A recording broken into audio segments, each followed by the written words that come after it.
soir, alors que le couloir sent déjà la poussière et les vieux câbles, l'interphone émet un bref clic, comme si quelqu'un avait appuyé sur le bouton et immédiatement retiré son doigt. Tout est calme derrière la fenêtre. Quelques pas épars résonnent dans la cour, mais un léger crépitement, semblable à une respiration, se fait entendre dans le combiné. Une jeune femme se tient dans la cuisine, sèche ses mains avec une serviette et attend que quelqu'un monte. Mais personne ne vient. Seule la petite lampe sur le panneau clignote 3 fois, puis s'éteint. Lecteur, d'une voix calme. Bonjour à tous. Aujourd'hui, nous allons vous raconter l'histoire d'une maison où la mémoire n'appartient pas aux chats. Écrivez dans les commentaires d'où vous écoutez cette histoire. Je suis curieux de savoir où les nuits sont calmes et où elles ne le sont pas. Bonne écoute. Ils ont emménagé là au début de l'automne, lorsque l'ancienne maison a été démolie et que le propriétaire leur a assuré que tout était neuf et tout était raccordé. Un jeune homme avec sa femme et son enfant. Il travaillait la nuit, comme coursier après son service à l'entrepôt. Elle travaillait à distance et n'aimait pas rester seule. L'interphone était un de ces vieux modèles, avec un combiné jaunâtre à cause du temps et un fil torsadé à la base. L'appartement semblait être un refuge temporaire, mais tout était en règle. Caution, contrat, reçu. La première semaine, rien d'étrange ne s'est produit. Seulement, la nuit, on entendait un bref appel. Un clic, une pause, comme si quelqu'un vérifiait la ligne.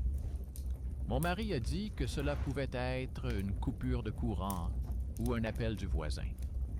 Il a ensuite ajouté qu'il appellerait lui-même la société de maintenance. Mais il n'a pas appelé, il n'avait pas le temps. La maison, le travail, l'enfant, la fatigue. Sa femme a commencé à remarquer que les appels se répétaient toujours à la même heure, vers 2 heures du matin, lorsqu'il rentrait de ses livraisons. Parfois, elle se levait, décrochait le combiné, écoutait un bruit semblable à un écho, puis raccrochait. Elle avait l'impression d'entendre son nom, mais sans pouvoir le distinguer clairement, comme si un vieux magnétophone faisait tourner une bande vierge. Le 3e jour, après un nouvel appel, le numéro de leur appartement s'est affiché sur l'écran. Son mari sourit et dit que l'interphone devait confondre les lignes, car il avait un vieux boîtier. Le matin, il retira le couvercle, regarda. Tout était intact, les fils n'étaient pas oxydés. Mais un autocollant à l'intérieur avait été recollé. Sur le papier jaune, on pouvait à peine lire les anciennes initiales et la date, datant d'il y a 10 ans. Dans le chat des voisins, il a demandé qui avait installé l'interphone. Personne n'a répondu. Seule une femme du rez-de-chaussée a écrit que ce modèle ne venait pas du tout de cet immeuble, qu'il était auparavant installé dans les résidences universitaires.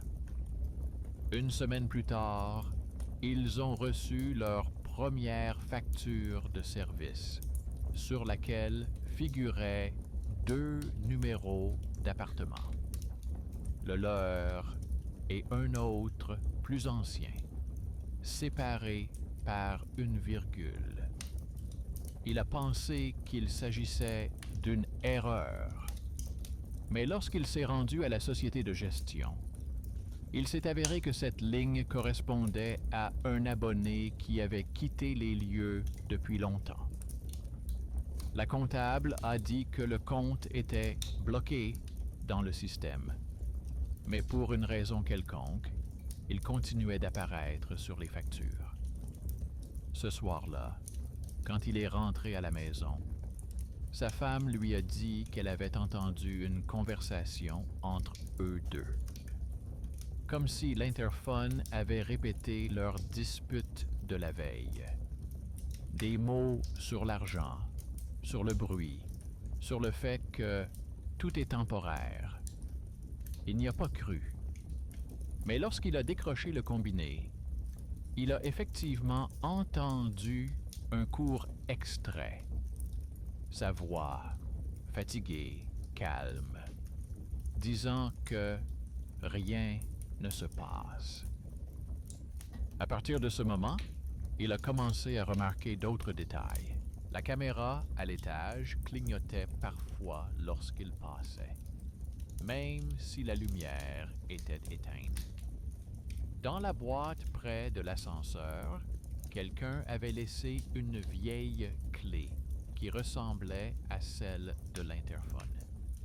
Une rayure en forme de lettre était apparue sur la porte de la boîte aux lettres, comme si quelqu'un avait essayé d'y insérer un aimant. Au début, il pensait que c'était la fatigue, que c'était juste des coïncidences lorsque différentes petites choses s'additionnent. Mais un matin, en rentrant après son service de nuit, il entendit un léger bruissement dans le combiné, comme si quelqu'un se tenait derrière la porte et respirait. Il appuya sur le bouton, mais au lieu d'une voix, il entendit un bref signal, puis sa propre phrase sortit du haut-parleur avec exactement la même intonation, mais légèrement plus grave. N'ouvre pas.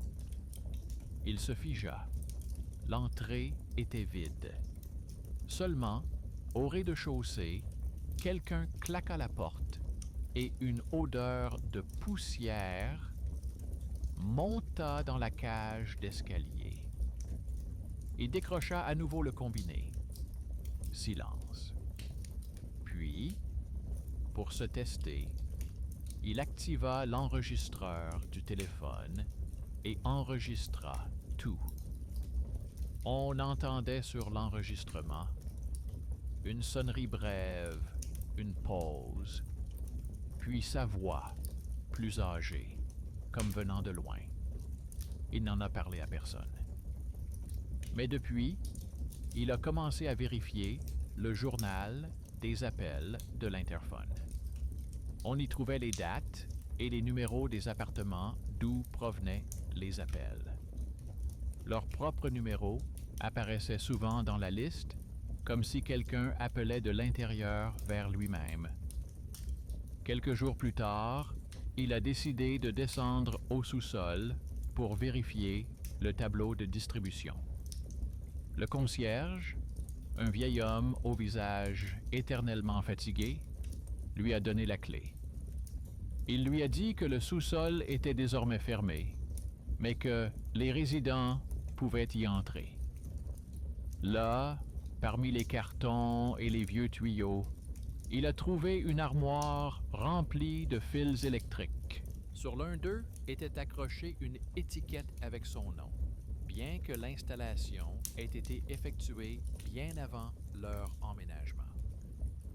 À côté, il y avait une boîte poussiéreuse contenant des notes laissées par les anciens locataires. Sur l'une d'elles, une petite écriture disait « Si ta voix t'appelle, ne réponds pas ». Il rentra tard à la maison. Sa femme dormait déjà, son enfant respirait doucement dans l'autre pièce. Un silence sourd régnait dans l'appartement. Seul le réfrigérateur ronronnait.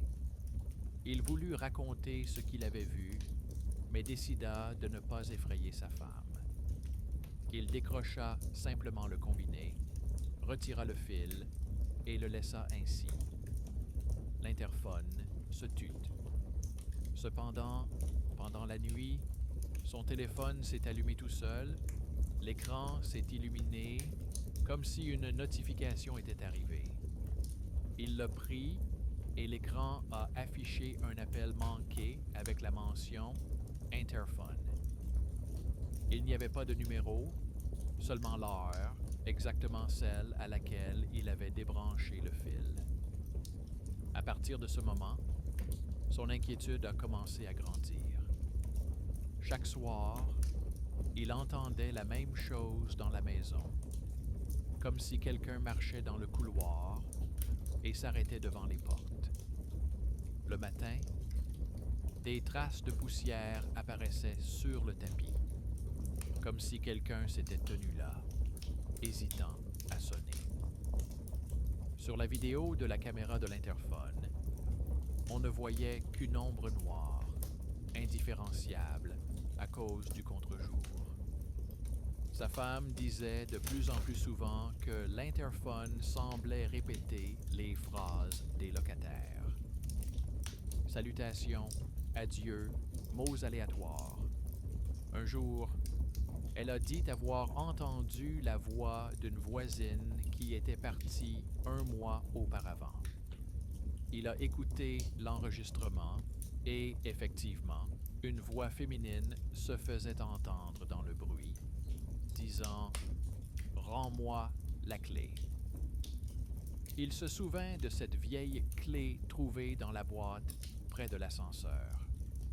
À l'époque, il l'avait gardée, pensant qu'elle appartenait à quelqu'un d'autre. Il la sortit et l'examina. Une lettre y était gravée, semblable à celle que l'on trouve sur les boîtes aux lettres. Tout concordait. Il alla voir le concierge pour lui demander qui avait habité leur appartement auparavant. Le vieil homme le regarda et répondit qu'il ne savait pas, que les gens allaient et venaient. Mais il ajouta ensuite « Si quelque chose se répète, c'est que quelqu'un n'est pas parti pour de bon. » Depuis lors, il se réveillait au moindre bruit, comme si l'interphone fonctionnait à nouveau.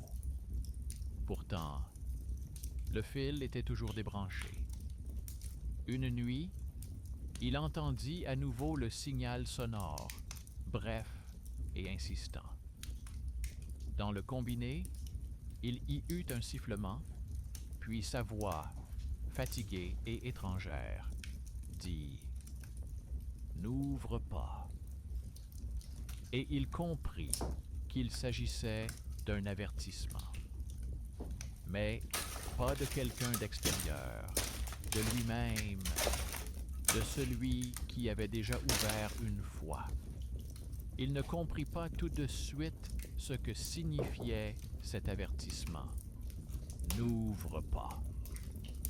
Cette nuit-là, il s'assit simplement dans la cuisine, sans allumer la lumière, et écouta longuement le réfrigérateur ronronner, tandis que de la rue lui parvenait le bruit sporadique des voitures. Il lui semblait que la maison respirait elle-même, régulièrement, sourdement, comme une personne endormie sous une épaisse couverture. Il sentait que s'il se levait et sortait dans le couloir, quelque chose changerait irrévocablement. Le matin, sa femme lui a dit qu'il avait parlé dans son sommeil, comme s'il se disputait avec quelqu'un. Elle n'avait pas compris les mots, sauf les derniers. Il n'y a personne là-bas. Il y avait à nouveau une trace de poussière sur le paillasson devant la porte. Mais cette fois-ci, elle était différente, comme si quelqu'un s'était tenu face à la sortie. Et c'est cela qui l'a le plus alarmé. Ce jour-là, il remarqua que l'écran de l'interphone portait des traces de doigts. Bien que le fil fût toujours à terre, l'écran s'était allumé pour une raison inconnue et affichait la liste des appels. Parmi eux, il y avait de nouveaux enregistrements, tous provenant de leur propre numéro. Il a pris une photo de l'écran pour vérifier l'heure plus tard. Chaque appel correspondait au moment où l'un d'entre eux rentrait à la maison. Au début, cela pouvait être attribué à une panne du système. Mais le soir, sa femme a trouvé sur l'étagère à courrier un reçu étranger au nom d'une femme qui vivait ici auparavant. L'adresse correspondait, seule la date d'émission remontait à 6 ans. Elle voulait la jeter, mais en petits caractères, il était écrit « L'abonné a été informé de la cessation du service. Motif, décès. » Après cela, ils se sont disputés pour la première fois. Elle exigeait de déménager, disant que l'appartement avait une mauvaise énergie. Il répondait que tout cela n'était que des coïncidences et que le signal de l'interphone était simplement dû à une rupture de circuit. Elle s'est enfermée dans sa chambre et n'en est pas sortie avant le lendemain matin. Quand il s'est réveillé, il a trouvé sur la table une feuille de papier écrite de sa main. S'il rappelle, ne décroche pas. Il est parti travailler plus tôt que d'habitude, mais toute la journée, il n'a pas pu se défaire de l'idée que quelqu'un était dans l'appartement. De retour le soir, il a immédiatement regardé le panneau de l'interphone. Il brillait d'une lumière tamisée et régulière. De nouvelles lignes étaient apparues dans le journal des appels. La dernière datait de quelques minutes avant son arrivée. Il a sorti son téléphone, allumé la caméra et tout filmé. L'entrée de l'immeuble, l'ascenseur, le couloir. Puis il a commencé à comparer les images. Sur l'une des vidéos, le reflet dans le miroir de l'ascenseur était différent. Une silhouette se tenait un pas derrière lui, alors qu'il était seul. Il a rembobiné, zoomé. Pendant une fraction de seconde, le reflet ne correspondait pas au mouvement. Comme si quelqu'un avait pris du retard pour répéter son pas. Les voisins n'avaient rien entendu. Seule la femme de l'étage inférieur, celle qui avait répondu dans le chat, a dit que son interphone sonnait aussi la nuit. Mais elle a ajouté que son appareil était éteint depuis le printemps. Il a décidé de vérifier tout lui-même. Il a ouvert le boîtier dans l'escalier où passaient les fils et a remarqué qu'il n'y avait pas un seul câble qui partait de son appartement, mais 2. Le second était plus fin, plus vieux et descendait vers la cave. Sur l'étiquette figurait la lettre R et, à côté, l'ancienne date d'installation. La même marque se trouvait sur la clé qu'il avait trouvée près de l'ascenseur. Il a pris la clé et est retourné au sous-sol. La clé correspondait à la serrure du tableau électrique. À l'intérieur, il y avait de la poussière, des fils coupés et une vieille cassette. Sans inscription. Il l'a emportée chez lui et l'a insérée dans un vieux magnétophone qui se trouvait parmi les affaires de sa femme. La bande s'est cassée lors du rembobinage, mais il a eu le temps d'entendre un court d'extrait, un grondement, une respiration, puis une voix féminine murmurant « N'ouvre pas si c'est lui qui t'appelle ». Il éteignit l'appareil et resta longtemps assis, le regard fixé sur le mur. Tout s'expliquait désormais. Cette voix, cette phrase. Tout se répétait. Seulement, on ne savait pas qui parlait en premier, eux ou l'interphone. Le lendemain, un homme de la société de service est venu. Il s'est présenté comme un technicien spécialisé dans les équipements. Il a dit que le câblage était obsolète et qu'il fallait remplacer le module. Il a montré sa carte d'identité. Le nom était familier, le même que sur l'ancienne facture. Mon mari a haussé les épaules et l'a laissé entrer. Pendant que le technicien fouillait dans le panneau, ma femme lui a demandé où il travaillait auparavant. Il a répondu « Dans cet immeuble, avant le déménagement. Ensuite, personne n'a été affecté ici. » Il est parti en laissant un chèque et son numéro de téléphone. Le soir, ils ont remarqué que l'interphone fonctionnait à nouveau, bien que le câble qu'il avait arraché soit toujours là. La même nuit, sa femme s'est réveillée en entendant une voix douce. Au début, elle a pensé que c'était leur enfant qui parlait dans son sommeil. Mais quand elle s'est levée, elle a compris que le son venait du combiné. Le même murmure, répétant les mêmes mots. Elle l'a enregistré sur son téléphone et l'a montré à son mari. Il l'a écouté et a pâli. C'était sa voix, mais une phrase qu'elle n'avait jamais prononcée. Il est déjà là. Ils sont restés éveillés jusqu'au matin. Le lendemain, il a appelé le numéro du réparateur. Il a entendu quelques bips, puis un message enregistré. Ce numéro n'est pas en service. Il a appelé directement l'entreprise qui lui a répondu qu'elle n'avait jamais eu d'employé portant ce nom. Il a commencé à se souvenir de son apparence. De taille moyenne, vêtu d'une combinaison grise avec un sac à outils. Tout à fait ordinaire. Seule chose étrange, sur sa poitrine, son badge portait la lettre R à la place de son nom. La même lettre que celle sur la clé et sur le fil. Il ne pouvait plus se convaincre que c'était une coïncidence. L'interphone semblait collecter les voix, les répéter, les relier entre elles. Comme si quelqu'un à l'autre bout de la ligne enregistrait non pas des personnes, mais leurs ombres.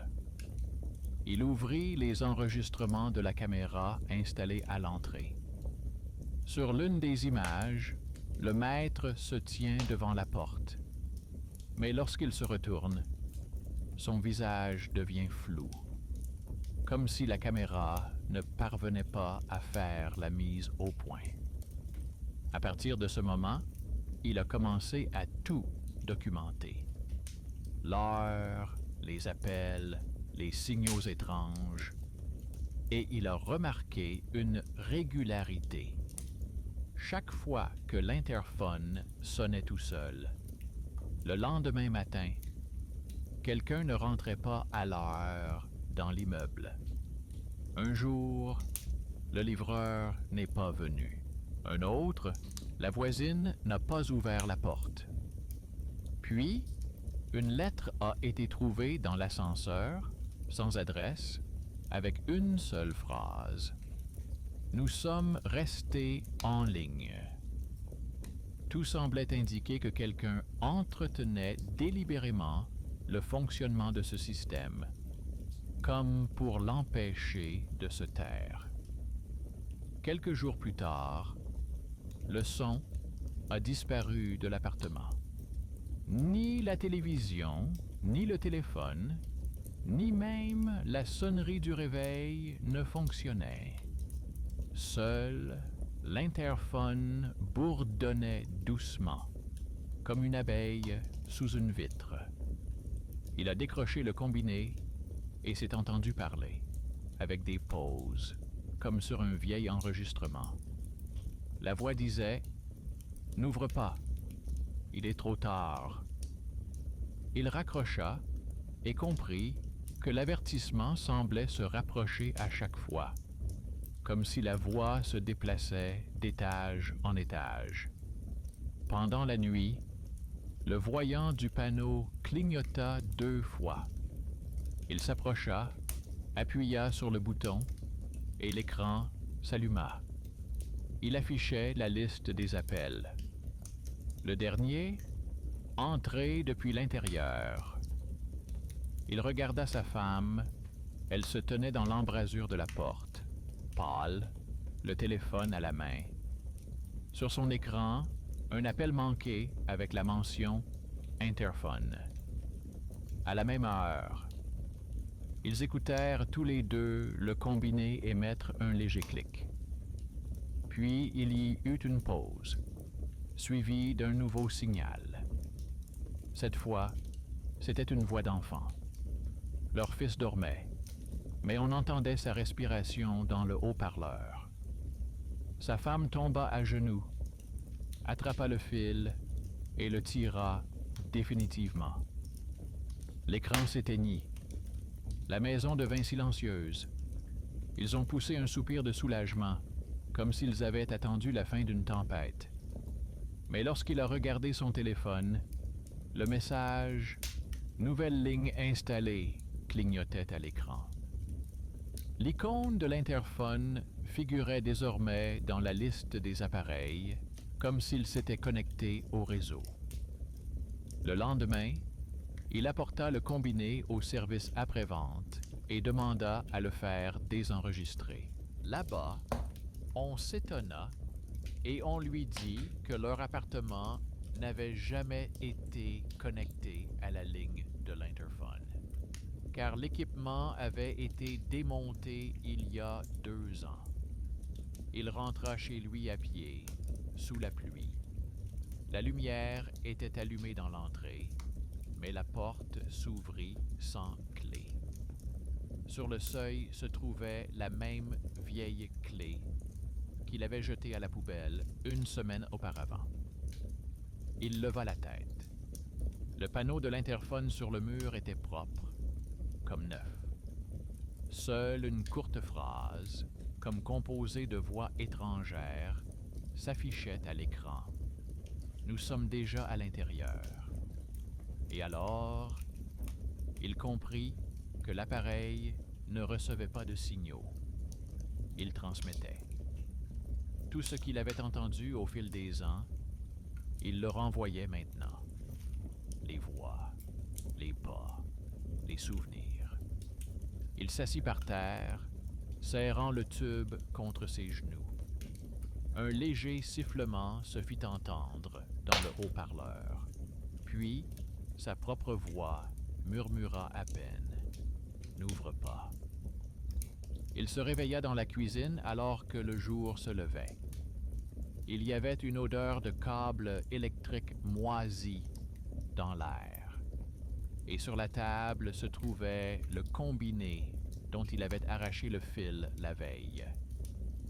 Seulement, le fil était de nouveau en place, soigneusement rebranché, comme si quelqu'un avait tout remis en ordre pendant qu'il dormait.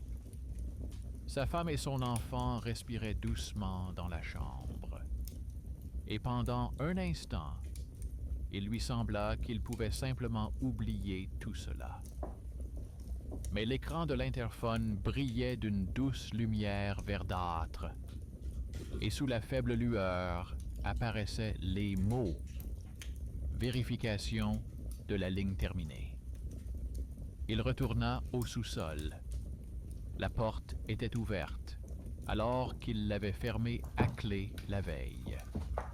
À l'intérieur, il n'y avait rien. Les plaques avaient été retirées, les fils soigneusement enroulés. Seul un bout de papier, couvert de traces de doigts gras, gisait sur le sol. Il le ramassa. Il s'agissait d'un tableau imprimé avec les noms des locataires, en face desquels figuraient les dates d'installation des équipements et la mention transfert. Son nom était le dernier de la liste, à côté de la date d'hier. Il sentit un frisson lui parcourir le dos. Transféré où?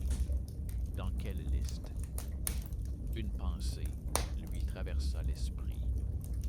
Peut-être que ceux qui avaient disparu avaient simplement été transférés dans cette ligne, dans le réseau, où leur voix vivait à la place de leur corps. Il ne croyait pas au obscurantisme, mais quelque chose en lui le troublait. Le soir, il essaya d'expliquer cela à sa femme, mais elle écouta en silence, serrant sa tasse si fort que ses jointures blanchirent. Elle dit ensuite qu'elle avait entendu des rires d'enfants dans l'interphone pendant la nuit et qu'elle était allée vérifier. Il n'y avait personne, mais une main d'enfant était apparue sur le mur près du panneau, une empreinte de poussière, comme si quelqu'un avait posé sa main de l'autre côté de la vitre. Chaque jour, il devenait de plus en plus difficile de distinguer la réalité des échos. Les voisins ont commencé à déménager. L'ascenseur se bloquait de plus en plus souvent entre les étages et les annonces sur le tableau d'affichage, qu'ils n'avaient pas remarqué auparavant, semblaient désormais faire partie d'un seul et même message. Elle comportait toute la même lettre R inscrite dans les coins comme une signature. Il décida de découvrir qui était le concepteur de ce modèle d'interphone. Grâce à d'anciens forums et sites de services, il trouva des données d'archives. Le fabricant avait fait faillite depuis longtemps, mais la description contenait un détail étrange. Le système était doté d'une fonction d'identification vocale des résidents. Dans une note technique en petits caractères, il était indiqué « En cas de perte de l'identifiant, une duplication est autorisée à partir du signal résiduel. Signal résiduel. » Cela signifie que l'appareil enregistre les empreintes vocales, même si la personne ne vit plus, même si elle n'est plus là. Il se souvint de la cassette trouvée dans la cave. Il ressortit le magnétophone et rembobina jusqu'à la fin. Là, parmi les bruits, un autre mot qu'il n'avait pas remarqué auparavant ressortait. La voix disait « Remplace ». Il comprit que tout cela semblait attendre que quelqu'un libère la ligne, que quelqu'un s'en aille. L'interphone ne se contentait pas d'enregistrer, il réenregistrait les locataires, effaçant les voix précédentes par un nouvel écho. Et si quelqu'un partait, il laissait une trace que le système reproduisait jusqu'à ce qu'il reçoive un nouvel utilisateur. Il était inquiet qu'aucun voisin ne se soit présenté au cours de la semaine précédente. Le concierge avait également disparu, les poubelles n'étaient pas sorties et la porte de la société de gestion était cadenassée. La ville semblait s'éclaircir autour de lui, comme une image qui perdrait de sa netteté. Il a essayé de partir, il a fait ses valises, mais la porte d'entrée ne s'ouvrait pas. La clé fonctionnait, mais la serrure ne cliquetait pas. Il a alors décidé d'appeler le service de livraison et a commandé de l'eau, juste pour voir si le livreur arriverait. Une heure plus tard, le téléphone a sonné. Le combiné a vibré. Sur l'écran, un nom inconnu. Il n'a pas décroché, mais il a entendu dans le haut-parleur une voix masculine, presque un murmure. Ouvre, c'est moi. Il n'a pas tenu le coup. Il a décroché le combiné, a crié de se taire, et à ce moment-là, un enfant s'est mis à pleurer au fond du haut-parleur, brièvement, comme si quelqu'un avait peur de la lumière. Il a raccroché, s'est assis par terre et a pleuré pour la première fois. Quand il reprit ses esprits, l'appartement était silencieux. Seul un bout de papier était accroché au mur près de la porte, comme s'il avait été cloué de l'intérieur. Il y avait écrit « L'abonné a été transféré. Contact confirmé ». En dessous, l'heure était indiquée à la seconde près, exactement celle à laquelle il avait décroché le combiné. Chaque jour, l'interphone devenait plus silencieux. Il ne sonnait plus, ne parlait plus. Seul l'écran s'allumait un instant, comme si quelqu'un vérifiait la connexion. Sa femme s'asseyait de plus en plus souvent près de la fenêtre et ne répondait pas lorsqu'il l'appelait. L'enfant avait cessé de rire. Parfois, il se surprenait à entendre sa voix non pas dans la pièce, mais dans le combiné. Il retourna à la cave. Il était désormais impossible d'y entrer. La serrure avait été changée et la porte scellée avec du ruban métallique. Une nouvelle plaque y était accrochée.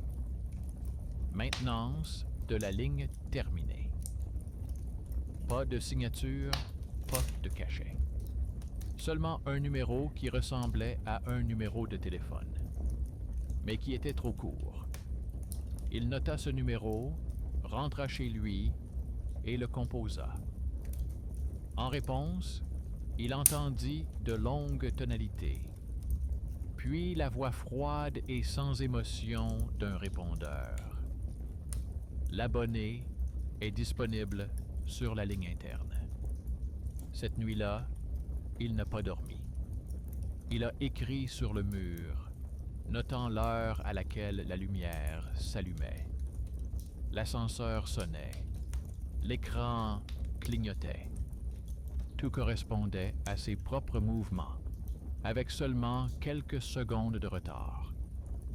Comme si l'interphone n'observait pas, mais répétait.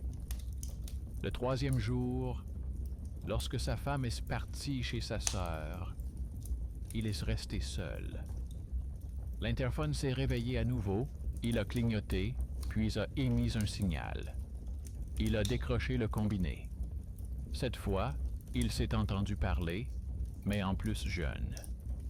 La voix disait qu'il ne fallait pas la laisser seule. Puis, un rire d'enfant. Puis, le silence.